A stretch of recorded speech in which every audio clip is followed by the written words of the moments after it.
which are the qualities that a person needs to be a yogin. And the first two, we're actually going to start with Patanjali's Yoga Sutras, the Yamas and Niyamas. We covered that the first day. The Yamas and Niyamas are moral codes that yogis live by, and spiritual disciplines that yogis engage in. So the one thing I want to stress about these, and I said this before in the class, is that I remember once I was in a class and I asked somebody who'd done a yoga teacher course about the Yamas and Niyamas, and she said, they're not like do's or don'ts of a good yogi, they're kind of like guidelines, and and she kind of gave the impression that they were optional. They're not. Actually, it's called the foundation of yoga because this is, remember we talked about Patanjali founding. Yoga is one of the 6 schools of Hinduism. Patanjali founded it. He put it at the very beginning, right? He says the first yoga is explained, and he started with these points. And this is not only, so the first 2 things, qualities and practices are considered not just the foundations of all yogic practice, but really the foundations of all spirituality and morality. So, how many people don't know what the first yamas and niyamas are? Don't know. Good. Good. Okay. So, raise your hands again if you don't know what they are. Perfect. Most people. So if you raise your hand, then the question is for you, what do you think they are? If you were to say, actually we can go around, but I want to get people who don't know, because if you know, it's a spoiler.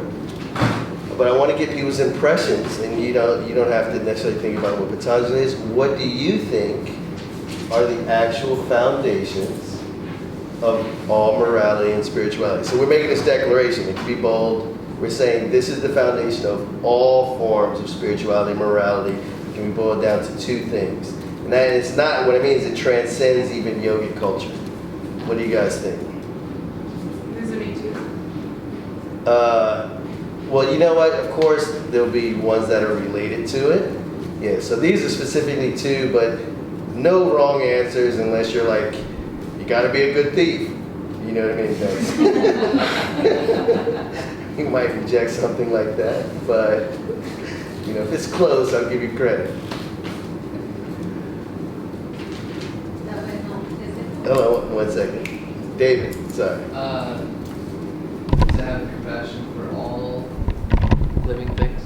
Okay, that comes up a lot. Compassion. So how about this? In the scriptures it goes, it says that the ways of Dharma. Anyone remember what Dharma is? My man, come on, Shukri. Focus. Nope, that's Dharana. Nice. Anyone? Dharma? Dharma means, huh? Sounds like karma.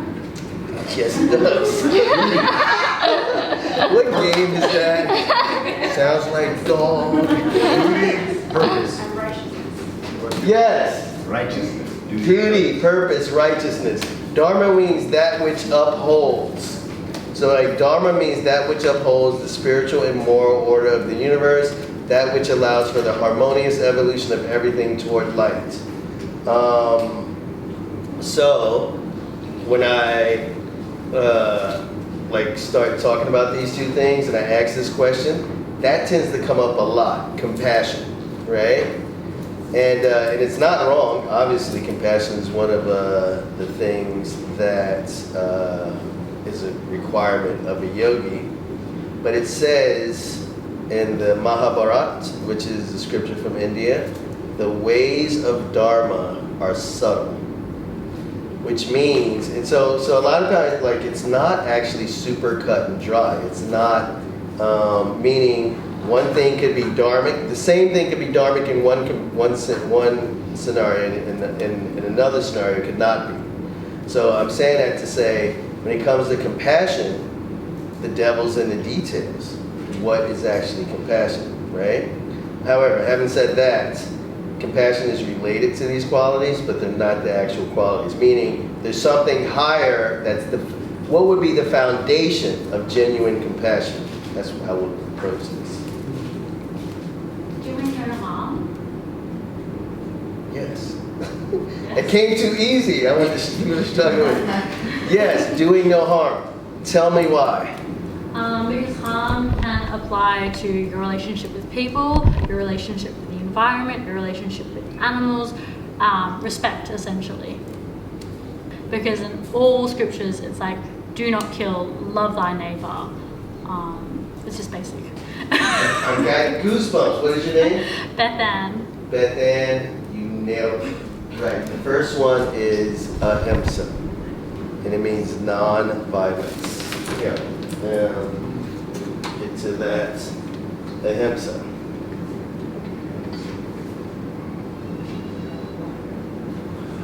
Does anyone remember this? There was a little. I've accustomed myself when I say, does anyone remember, to having no one remember? But I like to say it to urge you to remember. Did anyone remember what I said when you put an A in front of a Sanskrit word, what the A does? Negates it. Oh, man. There you go. Exactly. So himsa means harm or violence. Ahimsa means non-violence. So this is a great phrase. Actually, it says this about both of our qualities. This is in the scriptures. It's very famous. Ahimsa, parama, dharmo. I forgot which scripture it is in, unfortunately. It's a famous phrase. I'm going to say it again. Remember I said there's essential, a few words are essential Sanskrit words that you're going to want to remember. Parama. Anyone remember that? We talked about it last time. Cheat secret. I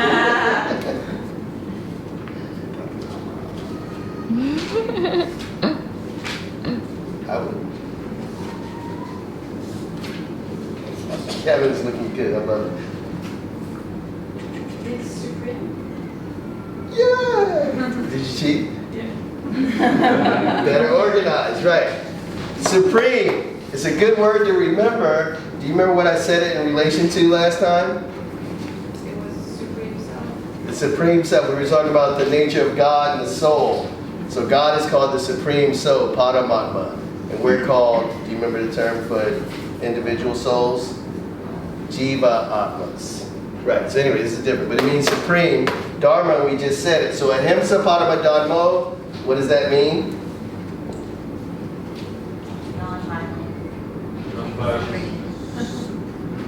Non-violence duty. Non-violence is the supreme duty. Wow, my man. Right. Non-violence is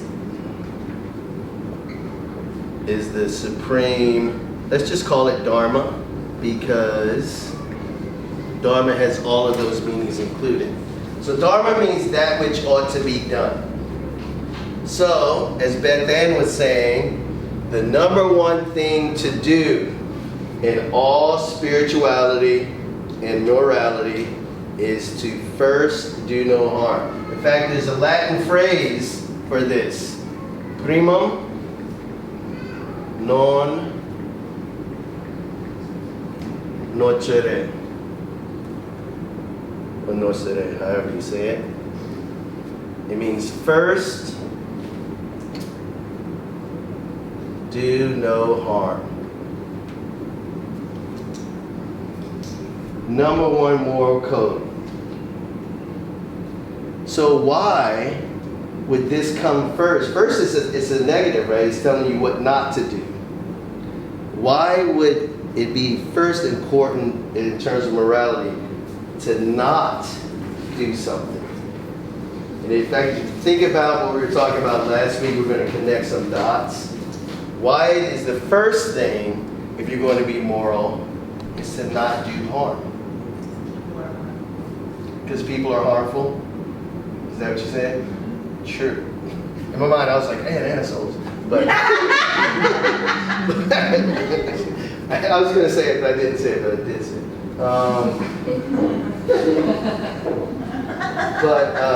No, right. Because one reason, how about this, we can say it, there's so much harm going on, right?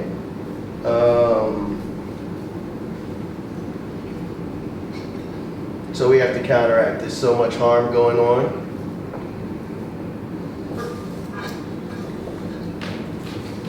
There's another reason I'm actually just going to say it. Do you remember one of the qualities of spirits? I talked about this a lot, right? The nature of the soul versus the supreme soul, right?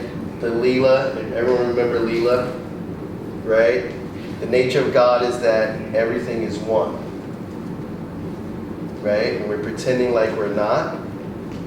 What does doing harm do to the oneness? Creates duality. Oh yeah, for sure. And it harms ourselves. We harm someone else, we harm ourselves. True. Okay. Well, let's get this first.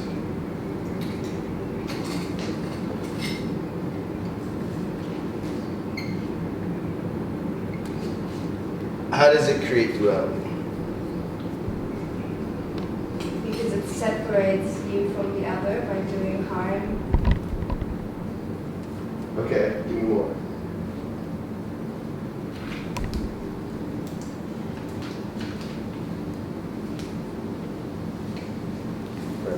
I know it's hard. How about this? I'm actually combining it with the understanding of like the whole yogi principle. The whole yogi principle is to return to the oneness. So it's just what you said. By harming someone, what you're reinforcing is the idea of separation, right? The idea of duality. And not just that, we'll go further with that. Remember what we're trying to transcend? Ego. Ego is about me, right? When you harm someone, you're forgetting your oneness with them, right? So it creates that separation. It rips apart the oneness. How is it? And it's the same way. I'm not going to keep it making the point. It also harms ourselves in the same way, right? We don't realize that. So it harms us because we're harming the oneness and we're all one. What's another way it harms us? And this is something people totally forget until... Energetically, it changes our energy frequency. True. And it also creates anything that's happening outside of us is a reflection of what we're doing to ourselves. So it just continues to create more and more of that in your space.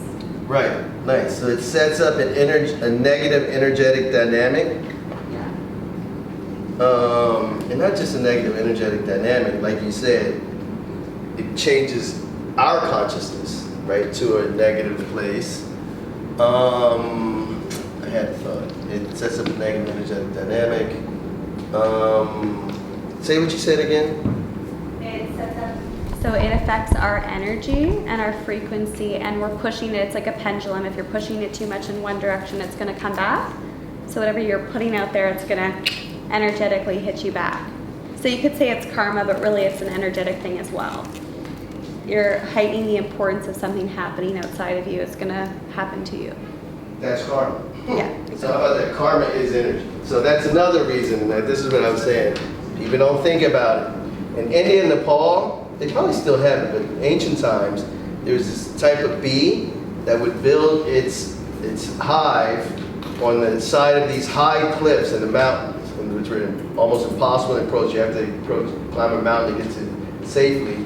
So there was these cliffs that people had to climb for this really special honey, and they were called honey climbers. And so again, the Mahabharata, which is a great epic of India, there's the evil main character's name is Duryodhana, and his good uncle is speaking about Duryodhana, who stole the kingdom from his cousins. And he said, your son saw the climb in the honey, but not the fall. Because obviously in India and Nepal, some of these people would climb for the honey and die in the process. And that's what it's like harming others. How about this? I'm going to say this. No one gets away with anything ever. Literally. But we act like we do all the time, especially in the moment, right? It always comes back as karma. It's always stored. So that's good. All right, cool. So that's a beginning. And actually, even this one is from Latin. It's a part of Western moral teachings and even Western medical teachings, right? Physician, first do no harm. That's the actual statement, right? So as a healer, if any healers in the room, the first thing to do is to make sure that what you're doing doesn't cause more harm to the patient. So that the first Niyamas since Yes, I'm gonna write them down. Actually, we didn't do our meditation and everything. I just kind of wanted to jump right in. But yes, it's the first Yama. It's Yama? called Ahimsa. it's not a Niyama. No, Niyama is a later. Yama. It's the first Yama. Cool. All right. So Ahimsa, Paramadharma, it's the highest moral duty because it rips apart the oneness, right? And it's also harm is a strong energy, right? Like say if two people are fighting, it's going to like attract your attention, right? So it creates as say your name again, Deidre, a vibration of harm as well. So it adds to it. If you think of everything as an energetic bubble, when you engage in violence, you're adding that to the bubble. Cool. All right. So the other one might be easy, especially if you know me. But what's the other principle? Don't answer if you know me well. The other principle, it actually even says this about the same thing. It also says this, Paramadharma, somewhere else in the scripture. So we got nonviolence. First, do no harm. What's next? Love. Love. Ooh. Right, normally I should be all over that. Right, yeah. How about this? Have you noticed how much talk there is about love? And yet we're still racing, as a friend said, toward the bottom. It's a race to the bottom. And everybody's got love on their lips. Why is that? Lancelot. If you go one step further, it's at best you can help others or love others. If not, the least you can do is do not harm them. Right.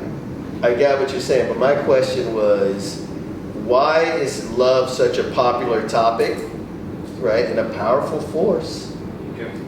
Nothing exists without love. None of us would exist if there wasn't for love in the first place. Agreed. My question is, why isn't everyone talking about it? Everyone acts like they have it, right? And yet the world is still as it is. Why is there so much talk about love? And yet, listen, I'm a counselor. What do you think I'm counseling? Right? What are people arriving in my office not feeling? Say again? Wow. And from others, both, right? So what I'm saying is, in practical terms, there's a dearth of love on the planet. And I agree with you about the power of love. But everyone, there's no dearth of talk about love, right? Dearth means a lack of.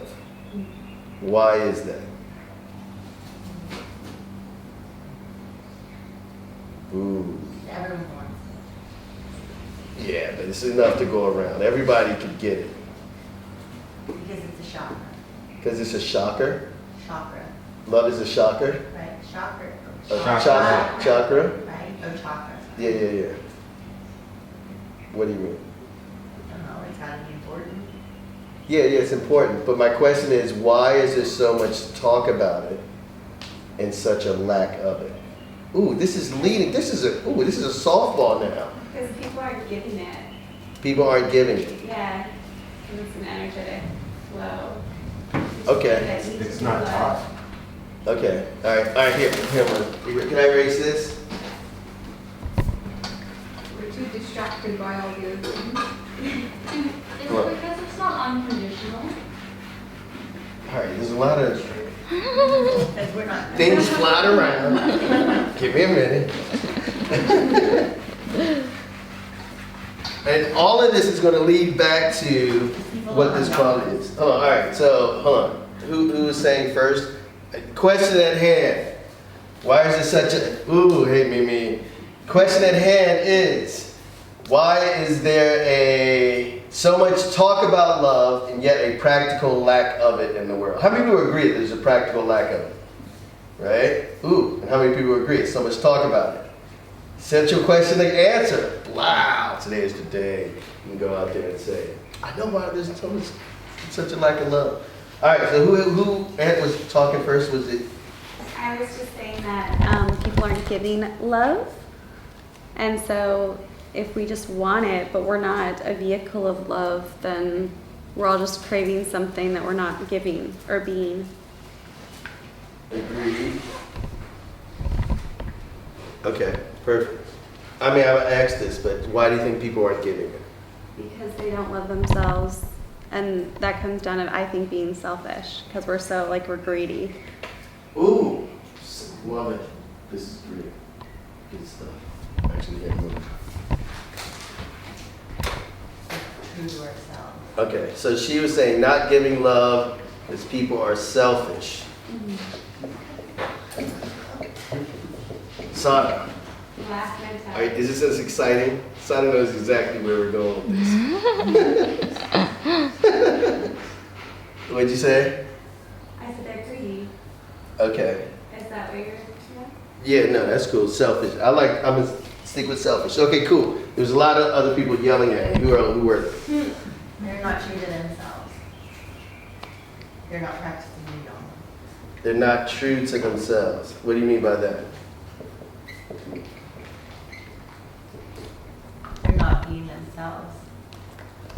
They're being selfish too. Yes. Okay, so how does not being true to yourself result in the person being unloving? Because it's a toxic inside. If you're not being true to yourself, you're not loving yourself. You're not giving yourself what you need. Okay, fair enough. Why do you think people are not being true to themselves? Because they're scared Of what? Fear. of not being accepted. Okay, not true. They're scared of not being accepted. So, they're scared of not being accepted, so they fake, what? They fake love? I don't think a lot of people know what love is. I don't think that they've ever, well, if you don't love yourself, how can you give it to another human being? Which is being true to yourself, I guess. Okay, cool. The veil of separation, ego is very thick, so everybody's separate. Perfect, love it. Okay. All right, cool. Anyone else want to say anything? This is good stuff. You guys are great. You can't understand love or be loved until you've woken up to your true self, which is your purpose and everything else. True self. Yeah. Perfect. All right, so what word keeps popping up? Self. Self is another word too. True. The second basis of all spirituality and morality is Satya. And it means truth.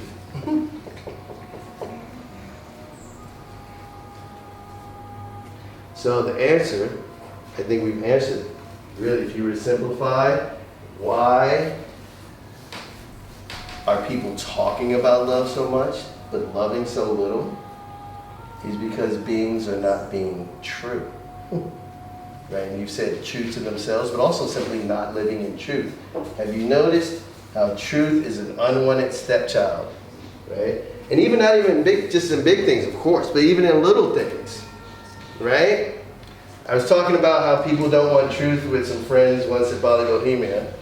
And one of my female friends who was there with her girlfriend, she goes, well, I don't want truth all the time. If I ask, my boyfriend, does my butt look big in this dress? You know what I mean? I'm not asking for a truthful answer, right?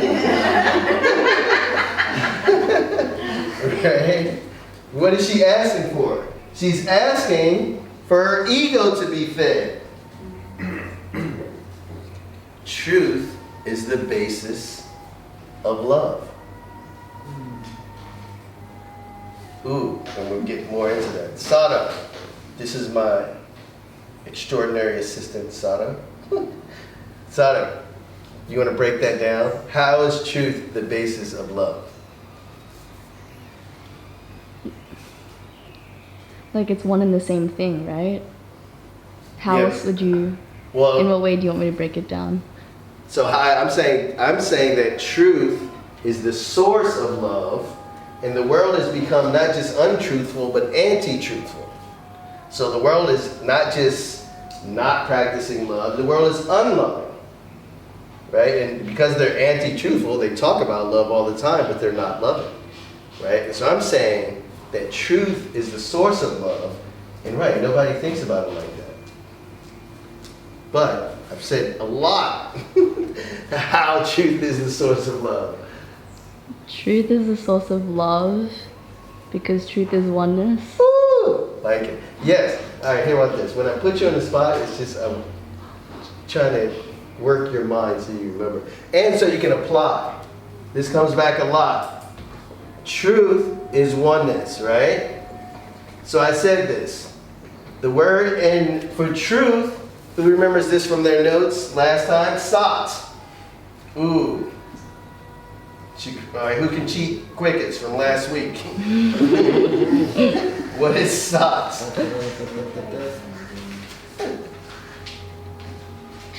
Eternal existence. Eternal. Exactly. Sat means, and what is it? It's one of the qualities of what?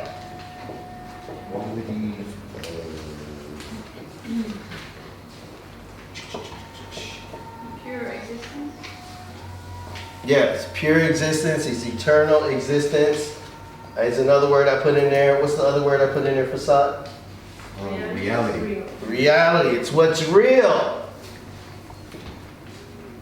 It's a quality of. All right, I'm gonna throw you a softball on here. It's a quality of the very topic that was our topic last week. What was that topic last week? The nature of God and the soul. The Atman. So the nature of God, I'll repeat, is Sat, Chit, and Ananda.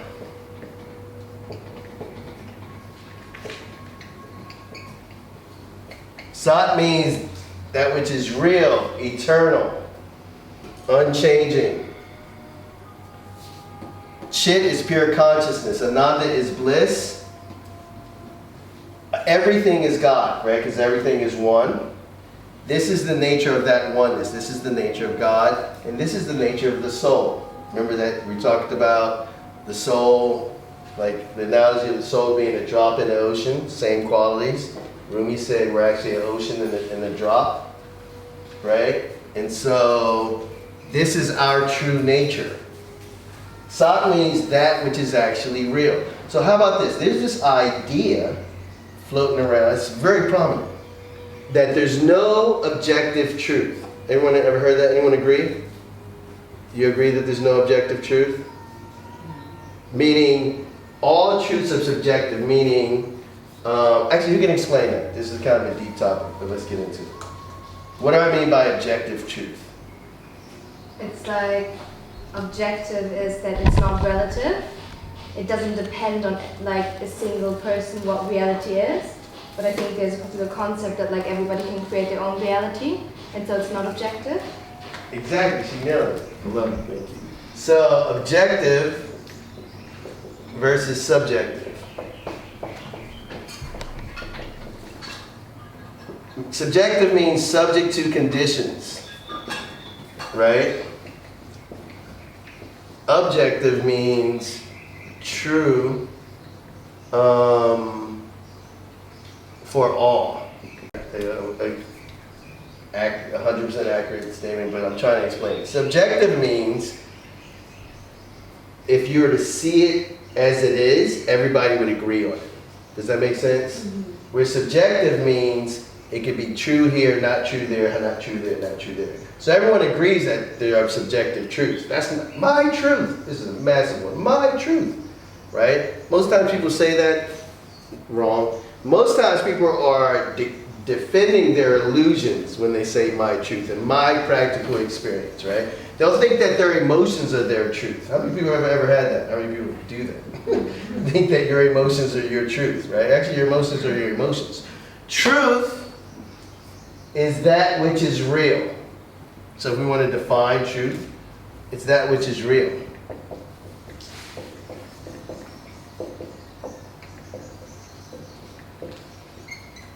Goes back to Sat.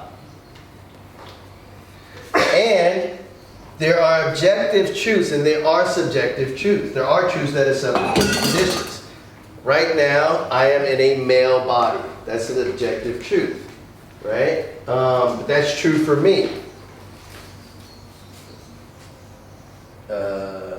Annalise is in a female body. That's true for her. So that is subjective that I'm male and she's female, right? Objectively, it's true that we're actually pure spirit. Does that make sense? Also, just like universal laws, any kind of universal law is objective. Yes, that is actually probably the best term for it, universal. Right. And so there's this idea that people are saying, and so when they talk about my truth, it may be your truth. It's my truth that I'm in a male body. It's my truth that I'm wearing an off-white shirt, actually. But say if I say, well, it's my truth that I'm an astronaut, right? You have to respect that. Don't be insensitive. But I never even trained as an astronaut, right? Then it's not true. And what's happening in the world is, have you noticed, like, nothing's real? And nowadays, to people, the average person, whatever I want to be true is true, right? Or I can just treat untruth as truth. But isn't it part of the purpose of incarnating in this like duality to experience a subjective reality? Isn't that part of the experience? Absolutely. So, and the part of the experience is also getting out of it. And so when you're a young soul, you're all about it. That's why from the highest platform, it's no problem that everyone is. God is not disturbed by all the darkness going on. It's all part of the great game when we're talking about Leela, right? But I'll say something. As your soul evolves, the more time you spend in it, the less pleasant it gets, right? The more you want to reach back to that objective truth. Do you know why? Because conjunct that objective truth is bliss, is the nature of your soul. And the truth is, you can't fully be happy without returning to your true self. So yeah, it's part of the game. So right from a grand perspective, people are where they are, and that's perfectly okay. But as your soul evolves, you're not going to want to stay in those illusions. You're not going to stay in the subjective truths. And having said that, so even, what I'm saying though is, even when it's a subjective truth, it's still true, right? Meaning subjective truths can be temporary truths, right? So if it's true for you right now, if you want to advance, if you want to be a yogi, then you accept that that's true right now. And it might not be true later. But the point is, if it's whether it's a subjective or objective truth, the yogi's going to live in truth. Does that make sense? Yeah? All right, cool. So what I want to do is, actually I want to read a little piece on truth from my book. It's called The Nature of Things. And it's the first thing. Okay, so before I go though, let's clarify this. Why would truth, actually we need to return to Sat on this. Why would truth be the basis of all morality along with nonviolence? And it's a similar way. So what were you going to say? Truth is oneness. Truth is oneness. Uh-huh. Can I erase this? Yeah. Love is the expression of that oneness. Wow.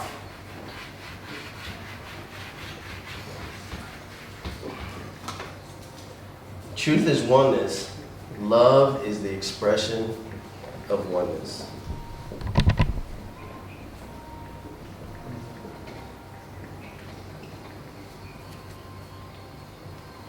How about that? When you actually feel loved, you feel one, right? But I've said this a lot. People mistake, call them the 3 A's: affection, appreciation, and attachment for love.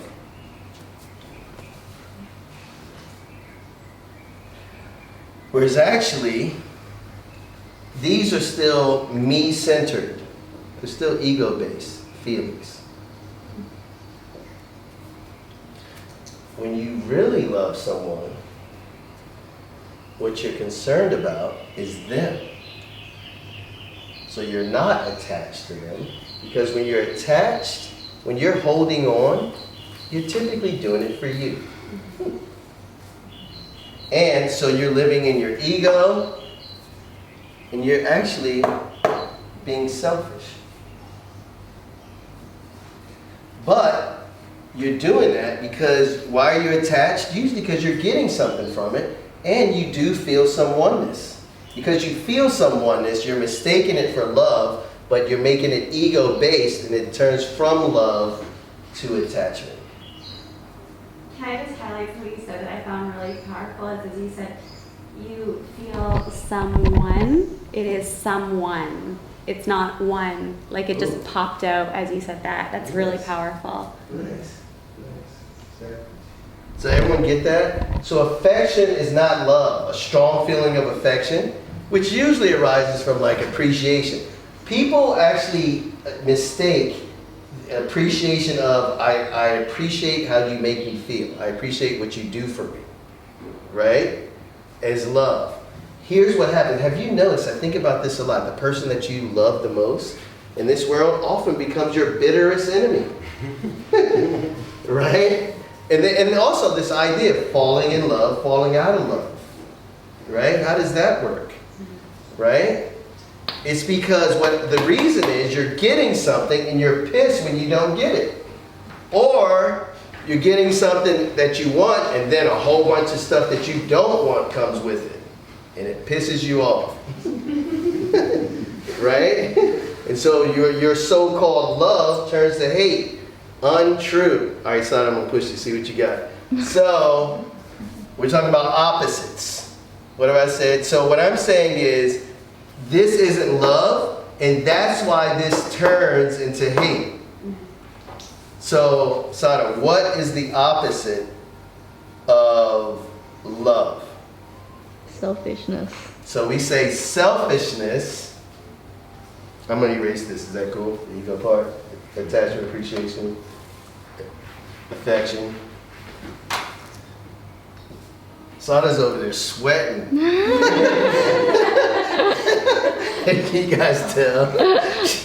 Oh my god, man, I can't get it wrong. You can. It's gonna be okay. Selfishness is the opposite of love.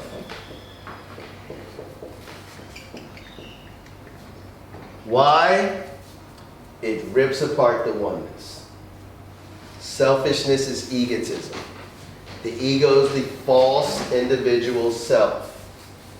Selfishness rips apart the oneness, and love is the expression of oneness.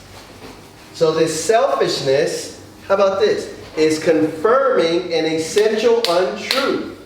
Remember I said the first job of the ego is to delude. It creates delusion in the idea that I am an individual.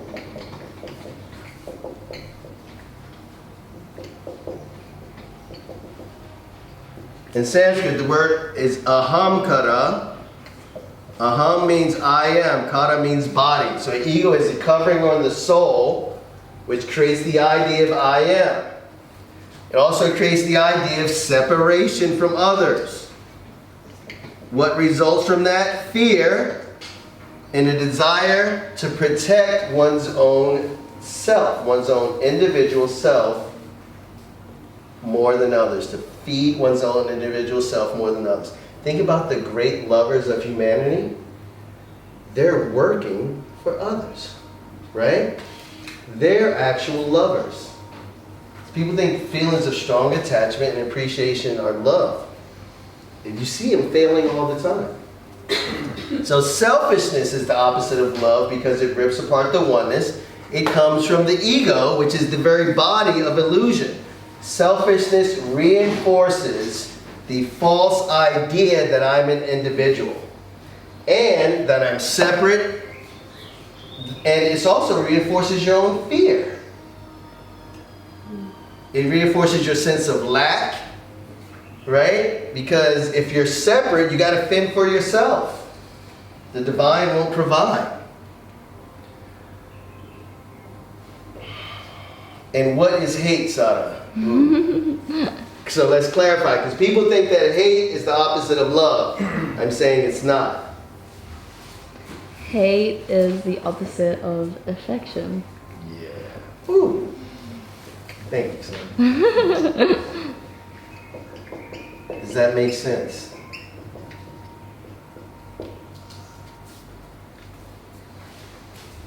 That's why you fall out of love. You don't fall out of love, you fall out of affection. And when you really fall out of it, you fall into hate.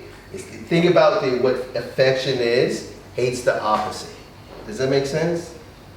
Hate is not the opposite of love. Hate is the opposite of affection. Selfishness is the opposite of love. And if you want to take it down to real practical terms, that's the main reason relationships are failing. We're in a relationship crisis. Why? Because everyone's selfish. And it goes back to what you were saying, right? Like everybody is trying, not giving love, because they're being selfish. Wow. Everyone got that? So, how do we get out of this morass? Give up the whole love talk. How about this? If you are truthful with good intent, you can be truthful with bad intent, right? And that's not loving. But if you're truthful,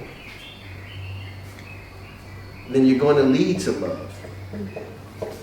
Because truth is oneness. So if you want to be a lover, become a warrior of truth. And imagine that. Imagine if we had a planet of truthful people. What would happen? Would we be living in a loving place? Right? You wouldn't even have to talk about it. Actually, you read Vedic scriptures, it talks, no offense, but it talks so little about love. It talks so much about truth. Right? Because it's the source. Did somebody raise their hand back there? Yeah. I was just puzzled by that sentence that you just said, that you can be truthful with ill intent. If truth is oneness and love is the expression of oneness, how can you have truth with bad intention? Good question. Can I erase this? Everyone got this? Okay. Remember we said the ways of Dharma are subtle. Actually, we talked about this. I'm not sure if we talked about this in this classes a lot. So this is going to get metaphysical. So remember, another quality of the self and soul is chit, is consciousness. So it means that's the nature of reality. The truth is everything is consciousness. We're sitting in fields of consciousness. Right? It works in fields. Intention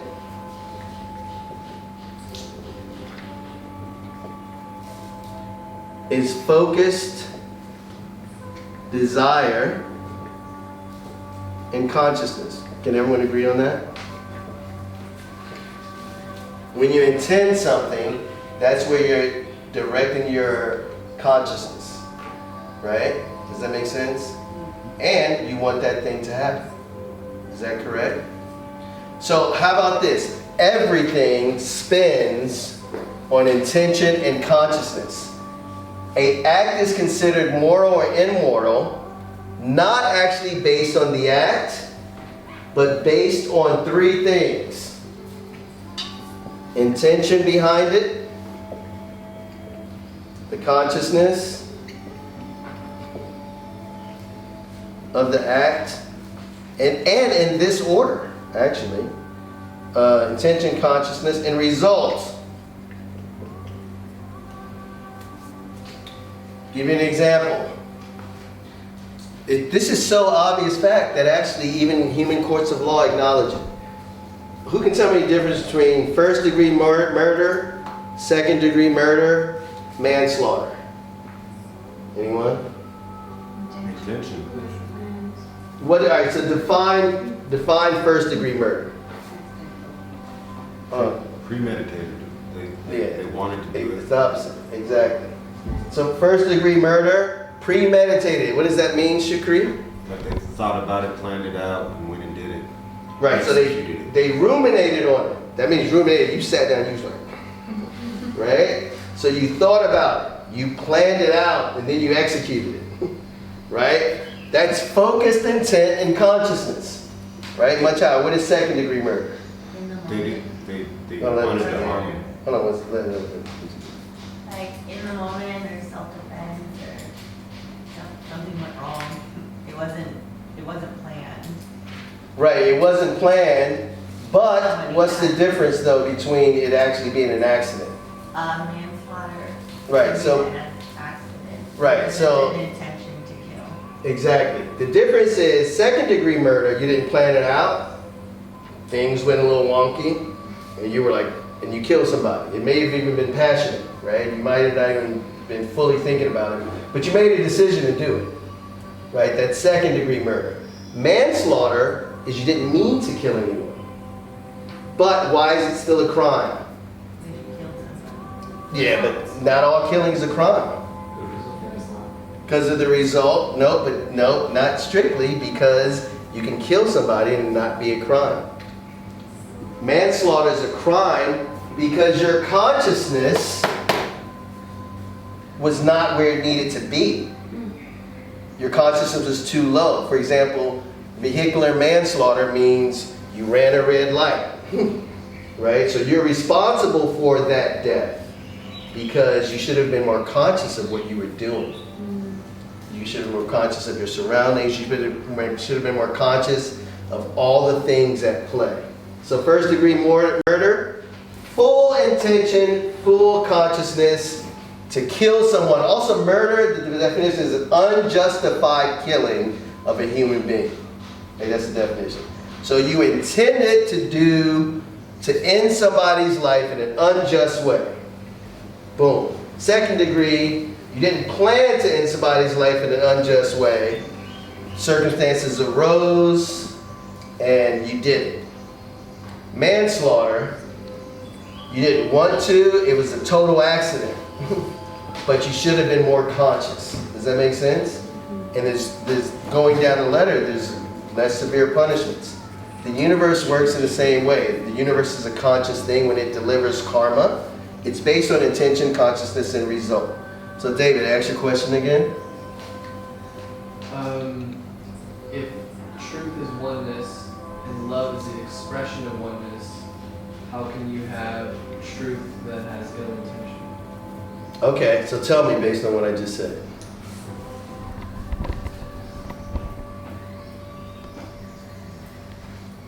I still don't know. Well, because sometimes you can tell the truth, but that truth can have quite negative consequences on the person that you might be just talking to. Right, and not just that. So first, it can have negative consequences, right?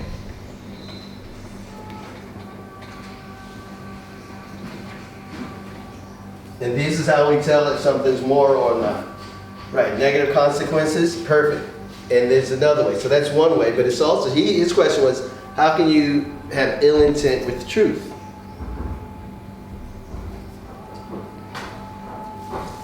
Because you desire to bring about negative consequences and you're using the truth to do it. Does that make sense? I'll give you an example.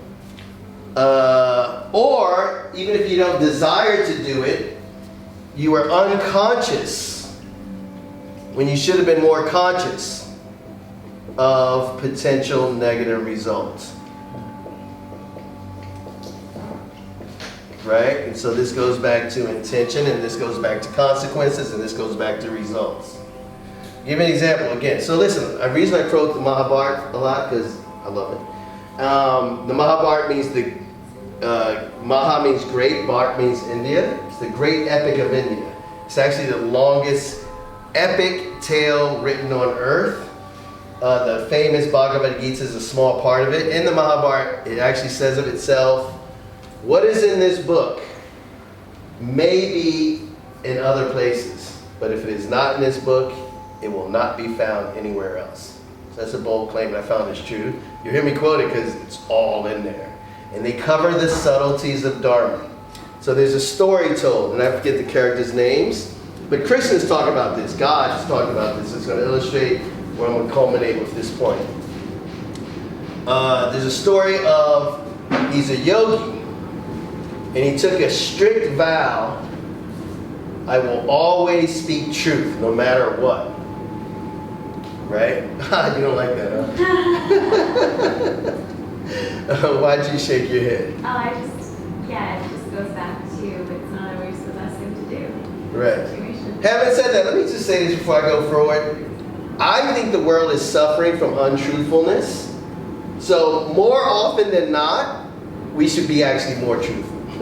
Right? Law of balance means actually if something's out of balance, then you should practice balancing things and bringing things into balance by practicing even more the opposite. So right now, the world is a place of, George Orwell described it as universal deceit. Everybody's lying to themselves, each other. It's expected. Truth is rude. Right? And that's when it's good. That's like the better part of it. Other than that, it's life-threatening poison to people. It's the opposite. It's called the age of Kali, the age of darkness. Everything is backwards. I'm going to say this. Truth saves the day. Not only does truth save the day, it's the only thing that saves the day. I'm going to actually go further. Think about any long-standing problem. It's always got its roots in untruth. Meaning somebody's lying. It's either themselves or others. Somebody's hiding something. Or the truth is just not known. Right? We haven't figured it out. Any problem that's been resolved, and we can actually, I want to test this theory, it's always truth. Right? People came clean. People cleared, do you know what I mean, what they were hiding. Or you figured it out. Does that make sense? If you actually look at any problem, and I'm going to challenge you on that later. But I want to answer David's question. Let's double back to that. How about, I'm going to write that back, write that down. Truth as the ultimate problem solver. What I mean is, because people are so addicted to lying, have you noticed they justify their lies by like saying, oh, I didn't want to hurt somebody. Number one way you justify it, right? Analyze that situation. 99.9% of the time, people are way more hurt later down the road. Right? In fact, it's even a lie that you don't want to hurt anybody. You don't want to be hurt. You don't want to be exposed. Right? Typically. But the more pain, if you look at it, long term is going to come from the lie and the hidden thing. 99.9% of the time. But we'll double back to that. I want to answer your question definitively. So are we getting to the answer yet? How can truth be ill intent? I mean, how can be not just, you said ill intention, but even if it's a good intention, how can it be a negative? How can it be unloving? So this yogi took a vow, I'll be truthful at all times. And I'll help whoever asks me for help. So what happens is he sees a family, man, woman, and child, running for their lives, frantically. Right? And he's in meditation, disturbs in meditation, he comes out and he sees his family, he's like, well, okay. Right? Goes back into meditation. Later, a band of thieves come by with knives. Right after this, right? And they ask him, Yogi, did you see a family running by here? And he's like, I have to honor my vow. Yes, they went that way. Thieves tracked them down. I know, it's brutal, right? You're hurt, I feel it. And thieves track them down, kill the family. Krishna says that yogi had to go to hell. because he insisted in the murder of an unjust murder. Does that make sense? So he didn't even have bad intentions. He had good intentions. His consciousness wasn't where it was. But you can have bad intentions, right? You could be like, he could be like, yeah, they went that way, right? Right? Think about it. Donald Trump will speak truth if it serves him, right? So is your question answered? So this is what it says in the scripture about both truth and non-violence. And this is great. It says, a truth which causes more harm than good. Oh, no, a truth, this is what it actually says. It says, a truth which brings harm to innocent people is it, or causes for greater harm later, is an untruth. And an untruth which saves innocent people from harm or saves from greater harm later is a truth. Does that make practical sense? Should I say that again? Did you guys get that? Right? Does it make and the same with non-violence. He says a non-violence, because you'll hear this a lot for the pacifists, right? Non-violence, which allows for harm to come to innocent people or greater harm to be done later, is violence. And what is normally called violence, which saves innocent people from harm or prevents greater harm or violence later, is non-violence. How do you discern? You apply, so this is part of what we're going to get into later. It's called Viveka. It's part of Jnana Yoga. Man, 10 points if anybody can tell me what Jnana Yoga is. Jnana. Huh? Yes. Jnana Yoga. Uniting with God through the application of wisdom and knowledge. Remember I said there's actually practices of Jnana Yoga. One of them is called Viveka. Ooh. Now that you get 15 points if you can find in your notes what Viveka means. If I was like actually a real teacher in elementary school, I'd keep track. Huh? Oh! That was idiotic. Okay. Never mind. Contest over. I was totally unconscious. Yes, Mimi. I was unconscious. I wrote it as I thought you were joking. My mind is going. Or is it true you think we're really unconscious right now? What'd you say? I said, or you think we're really unconscious right now? No, I was unconscious. That was dumb. Okay. Yes, it means discrimination. So, how do you tell? Hey, we all get things wrong all the time. But here's what it is, right? If you go to you've killed somebody, you go to the judge. If the judge thinks that you apply, what does discrimination mean, by the way? This is your first thing. Nobody raised their hand at all. To discern between two things. Exactly. Discern between two things. Give me a little bit more, but you're right. Opposites. Right. Simply put, discrimination means to discern what things actually are. Right? And to not just that, but it also means then to separate them.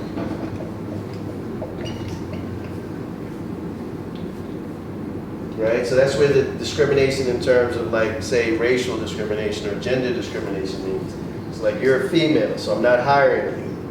Right? That's evil, of course, but that's what discrimination. But the positive aspect of discrimination means it's part of, why is it part of the yoga of wisdom? Because you use your intelligence to discriminate between what should be done and what should not be done. The best way to do that is, what's your name? Julia, is to have good intentions, to have pure intentions, then to have high consciousness, and then to consider the potential results. If you go to a judge and you commit any crime, and if you had pure intentions, your consciousness was high, right, and you were considering the results, but still something went wrong, typically you'll get off, right? Krishna says this is even better. He says, if a person endeavors to perform an act, but fails to do so due to no fault of their own, they still get the credit for having performed that act karmically. That's really good. It makes sense. Meaning, if you try to do good, but circumstances overwhelm you, you still karmically get the credit for having accomplished that act. Because what the teaching is, ultimately, everything is in the hands of the divine. Ours is the work. This is one of the secrets of yoga. Our job is the work, and the results are God's. Well, the intention is to be good, the consciousness is high, and the results are no, but it's against the law of the land. Like slavery in the United States back in the day, and people who helped the slaves to escape to freedom were breaking the law of the land. Right. So They got punished for it. Right. I mean, this is evil. I mean, like, what's the question? Because you said you can take anything to a judge and do wrong. No, I'm talking about. So I was using a material judge as an analogy for the universe. Actually, no, we talking about. And still get thrown in jail by a judge. Yeah, no, I'm like using that as an analogy for the universe. So truth is the ultimate problem solver. Okay, so we're good on that. Answer that question. It made sense. Cool. Truth is the ultimate problem solver. Should we put that to the test? Give me anybody want to throw out a long-standing problem. Any problem. Huh? War. Okay, how about this? Let's get into it. The ways of Dharma are subtle. Is all war a problem? I mean, all war can be indicative of a problem. But I like this. We're talking about moral versus immoral, right? Dharmic, or rather, I like the term dharmic versus adharmic. So let's talk about, so you're saying war, so I'm talking about problems of Dharma, or meaning a Dharma, a dharmic problem. So you're saying war in general is a dharmic problem? I'm saying some war. Most war on earth. War, yeah. Agreed. Civil wars. Okay, let's take the Civil War. That was a problem. What was it based on? Slavery. Based on slavery. How was untruth, the source of it? I was going to say separation. Right, separation. Selfishness. Right, separation, selfishness. Basic untruth is that we're not all one. We don't deserve equal rights, right? So it's an untruth. How would truth solve the problem? Right? This was a fairly obvious one, right?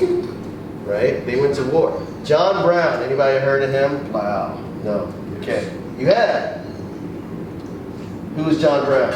He stormed the Fort Knox to take over Fort Knox to help slaves. He got a band of slaves, his 2 sons, and he fought against Robert E. Lee, had to come and basically kill him. So John Brown, it was actually at a place called Harper's Ferry. Abolitionist. Yeah, it was a place called Harper's Ferry, Virginia. John Brown was an abolitionist. Everyone knows what an abolitionist is. An abolitionist is someone who wants to free the slaves. How about this? This goes to the truth versus untruth. And this gets into the subtleties of it. He was white. He was white. Harper's Ferry, Fort Knox. Harper's Ferry was an arsenal. An arsenal is a place where they store weapons. So this is what happened. Slavery's raging. North and South divide, right? The truth is the majority of the country, being white, really didn't care about slavery. Even in the North, everybody was racist, right? This is going to blow your minds, actually. But the people who did care about ending slavery especially were called abolitionists. And they wanted to end slavery simply on moral grounds. They were outraged. Amongst all these abolitionists, John Brown, so they were just like so many movements now. They said, we want to end slavery peacefully. This was the idea, non-violently, they said, right? John Brown came along and said, we're fighting Satan. He literally said this. He said, I'm at war with Satan and his army. And he's like, and he's not going to free the slaves willingly or peacefully. Right? It's just not happening. We've had hundreds of years for them to do so. Not only are they not freeing the slaves, they're devising ways for slavery to continue forever. How about this? Abraham Lincoln signed the Emancipation Proclamation. That means where Abraham Lincoln freed the slaves in 1863. Lincoln said this right up until like in 1861, 62, even up until then. He said, I confess plainly, my goal was to preserve the Union. And if I could have preserved the Union by freeing all the slaves, I would have done it. If I could have preserved the Union by keeping all the slaves in slavery, I would have done it. If I could have done it halfway, I would have done it. He made so many compromises with slavery. He actually said, I'm willing to amend the U.S. Constitution to legalize slavery in perpetuity. That means forever. He said, Southern states, you can keep black people as slaves forever. It just can't spread west. Abraham Lincoln proposed this, laid it out. Southern states didn't trust him because they rejected it. John Brown comes along and he says, slavery is the sum of all evils. So sum means when you're adding things together. So he said, all evils. He said slavery is the worst evil because all evils are included in it. Kidnapping, check. Rape, check. Child abuse, check. Murder, check. Torture, check. Anything could be done to a slave. In fact, there's a man named David Walker who escaped slavery, and he did a study of history. And a lot of people don't know this. You can read it. Like David Walker's a guy, when he named it, he basically wrote something calling for slaves to rebel. He said throughout human history, no more inhuman form of slavery can be found than that which is found in the American South. Because, I mean, of course, there's instances of it, but there's nowhere widespread where a slave was not considered a human being. And they'll say, oh, you treat your slave like an animal? Untrue. You treat your slave worse than an animal because you know it's a human, and you don't get the same sadistic pleasure of stripping the bat skin off the back of a donkey, right? You might, but so many of them, you can do anything to a slave, right? And so, rape children, check. Mass murder, check, right? And this is what Abraham Lincoln, the great emancipator, said, we will leave untouched forever. John Brown was the primary, or probably really he was the one who led it. He said, none of you are living in truth. He said, they'll never let the slaves go. In fact, they're devising means to keep them as slaves forever. This is a horrific evil. He said, better that an entire generation of Americans should pass away than this satanic evil should endure for another day. And he said, if you're not going to do it, I'm going to do it. And John Brown did more to end slavery than any other did. Slavery was going to spread west in a place called Kansas. It was called Bleeding, Kansas. So what happened was the compromise in Congress was that so America was spreading west. So each state that would join the Union could vote if they wanted slavery or not. Kansas was like the first major place where this took place. So people rushed in from the north to vote against slavery, and then people rushed over from the neighboring state, Missouri, which is a slave state, to vote for slavery, and then they came to blows. John Brown, and what happened was, of course, the slave side was more violent, right? So they were killing more people, whereas all the pacifist abolitionists, even though they outnumbered the slave side, right, they were losing it, because John Brown rushes in, and he's just like, it's not going to end, look what they're doing. So he fought in Kansas, largely due to John Brown. It wasn't just due to him. And then, of course, they raised, it wasn't all pacifists, right? Some of the abolitionists did for it. So there was an abolitionist fighting force, etc. Long story short, the abolitionist forces won enough. They actually won the vote. Kansas became a free state. Boom. Then after that, John Brown later goes to, years later, he does a whole bunch of other heroic things. But then he says, the way we need to do it is we need to invade the South. And I'll say this, he said, plainly, my intention is to terrorize the South. He said, I want to terrorize slaveholders into giving up their slaves, or at least start a war that results in their freedom. With 21 men, a total of 22 men, he actually goes to Harper's Ferry, Virginia, where there's an arsenal. Breaks into the arsenal, attempts to steal weapons. The army comes, captures them, kills most of his men. A few of them escape. Captures John Brown, hangs him. Henry David Thoreau, how many people have heard of him? More people have heard of him. Actually, Henry David Thoreau and anybody heard of Ralph Waldo Emerson? Right, so they were part of a group called the Transcendentalists. So they were writing about ending slavery. They were also abolitionists, but they were the intellectuals. So these were the intellectual giants of the 19th century.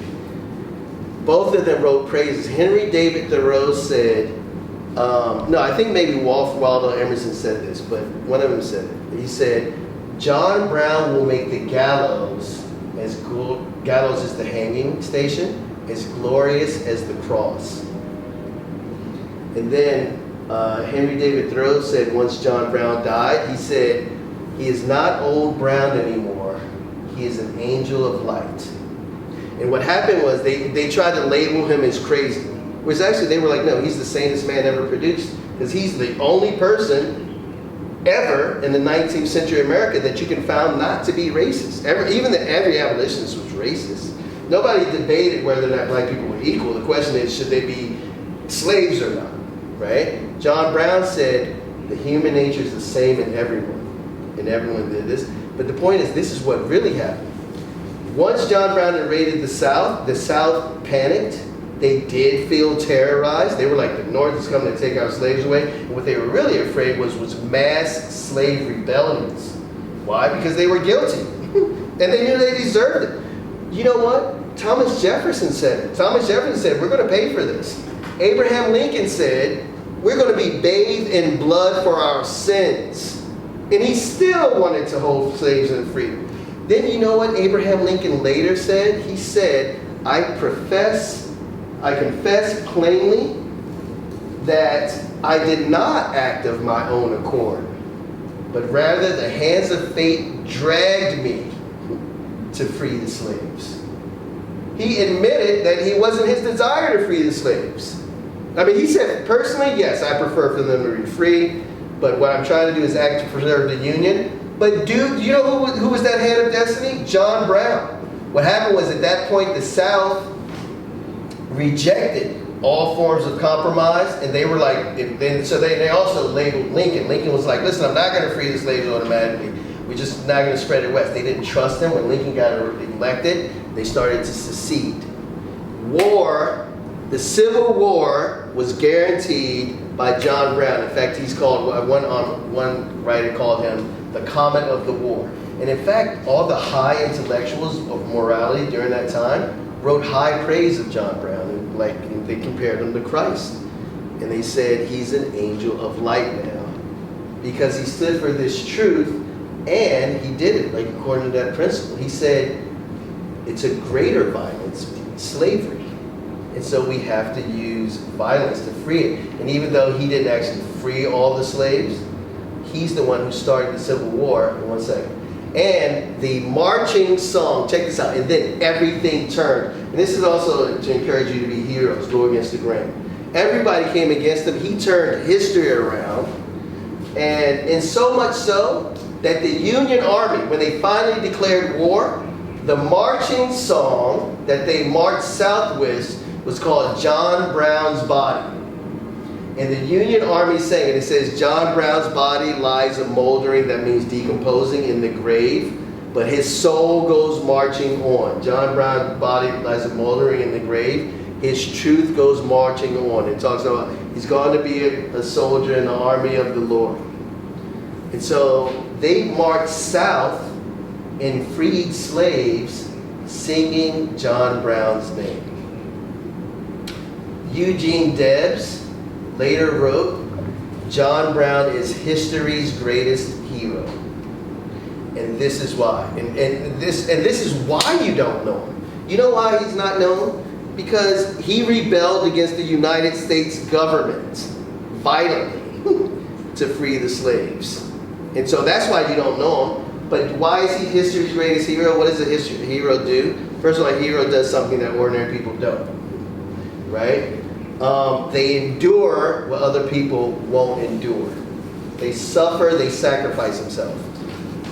The greatest evil, David Walker laid it out. He says, show me a greater evil than slavery, than this form of slavery. Like, because all other evils are included in it. It's genocide. It's ongoing genocide. Right? And every other evil in it. So he confronted the greatest evil. He sacrificed everything. He had a hard life. And then he was hanged for it. So he sacrificed everything up into his life against the greatest evil, and he got the greatest results. Everyone now agrees, if you actually study history, it was Frederick Douglass said it. Anybody heard of Frederick Douglass? He's even more famous than John Brown. Frederick Douglass was the #1 black abolitionist. Even Frederick Douglass was scared of John Brown and his methods. Afterwards, Frederick Douglass said, I confess plainly, John Brown's love for the slaves was greater than mine. And he said, John Brown did anything more than anyone else in history to end slavery. And he was called history's greatest hero. You don't hear about him because he challenged the American government violently. But I think it's a good way to end on our discussions of truth and nonviolence. Secret, you want to take us home? You covered it when you said why they don't know about it. The media took it over, and with about 15 slaves, his 2 sons that also died, he started the Civil War. 2 books, Lies My Teachers Told Me, and A People's History of the United States. We'll get into that a lot deeper, and a lot of stuff that you guys don't know is in those 2 books. To bring it full circle about this discrimination, I think I was thinking the judge, famous scene, Jack Nicklaus, you can't handle the truth. So omission, lying by omission, is sometimes what he's talking about, where you discern. Is this person dharma at the level where he can handle this truth and use it for good, do no harm? So that's what all this talk has brought to mind. Nice. Thank you. Like what he said, this is good things. One of the #1 ways of lies is what he called lies of omission. That means when you describe something and you leave out the pertinent facts about it. So it's to give people a false impression of what actually happened. So you might not technically say something untrue, you just don't say the whole truth. One of the #1 ways of lies of omission that humans lie. They just don't say the whole truth, and with the intention of giving a false impression of what actually happened. If you look again at the root of all problems is untruth. So I want to leave you with this one quote. And get this. This quote is actually the national motto of the country of India. It says,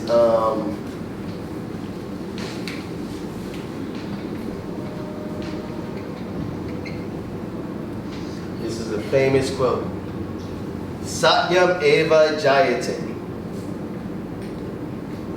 It means truth alone conquers.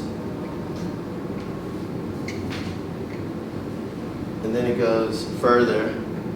Satyam eva jayate non nirritam is how it goes. But I'll just put Satyam eva jayate. Not untruth.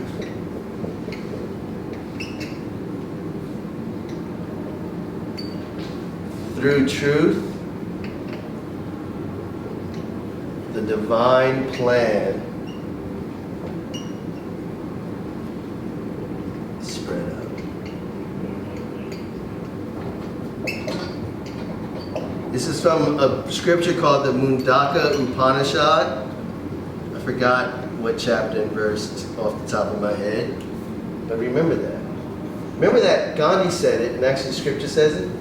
Truth is God. Truth is existence.